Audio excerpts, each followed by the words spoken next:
বন্ধুরা, পল্লিগ্রাম টিভি চ্যানেলের সব থেকে জনপ্রিয় জুটি টনি এবং সালমা। টনি এবং সালমার বিয়ের রহস্য এবং প্রেম রহস্য সব জল্পনা কল্পনার অবসান হতে চলেছে আজকের এই ভিডিওতে। তো আপনারা যারা টনি এবং সালমার প্রেম রহস্য এবং বিয়ের রহস্য সম্পর্কে জানতে চান, তারা ভিডিওটি না টেনে শুরু থেকে শেষ পর্যন্ত দেখতে থাকুন। বন্ধুরা, আপনারা অবশ্যই দেখেছেন টনি এবং সালমা জুটি বেঁধে পল্লিগ্রাম টিভি চ্যানেলে যে নাটক করে থাকে, সেই নাটকটাই কিন্তু সুপার হিট হয়ে থাকে এবং দর্শকের কাছে টনি এবং সালমা খুবই জনপ্রিয়। এবং এটাও শোনা যাচ্ছে টনি এবং সালমা নাকি লুকিয়ে গোপনে প্রেম করছে এবং তারা নাকি লুকিয়ে বিয়েও করেছে। তো বন্ধুরা, এ সম্পর্কে পল্লিগ্রাম টিভি চ্যানেলে দুই জনপ্রিয় অভিনেতা এবং অভিনেত্রী টনি এবং সালমা এ বিষয়ে কোনো মুখ খোলেননি।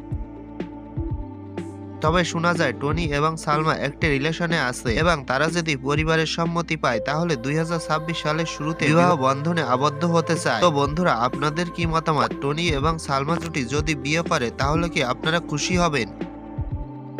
এবং টনি এবং সালমা যদি একত্রে স্বামী স্ত্রীর বন্ধনে আবদ্ধ হয় তাহলে আপনাদের কাছে কেমন লাগবে অবশ্যই কমেন্টে জানাবেন। তবে বন্ধুরা, বিয়ের বিষয়ে টনি এবং সালমা কোনো মুখ না খুললেও এটা প্রকাশ পেয়েছে টনি এবং সালমা দুজন দুজনকে প্রচুর পরিমাণে ভালোবাসে। কারণ বিভিন্ন সময় দেখা যায় টনি এবং সালমা দুজন দুজনকে নিয়ে কোথাও দূরে কোথাও ঘুরতে যায়, মাঝে মাঝে তাদের কাশবনে ঘুরতে দেখা যায়, মাঝে মাঝে তাদের বিভিন্ন স্পটেও ঘুরতে দেখা যায়। তো এ থেকে ধারণা করা যায় টনি এবং সালমা গভীর প্রেমে আছে। তো তারা যদি পরিবারের সম্মতি পায় তাহলে খুব তাড়াতাড়ি বিবাহ বন্ধনে আবদ্ধ হবে। তো বন্ধুরা, টনি এবং সালমা যদি বিবাহ বন্ধনে আবদ্ধ হয় তাহলে আপনাদের কেমন লাগবে অবশ্যই কমেন্টে জানাবেন। ধন্যবাদ।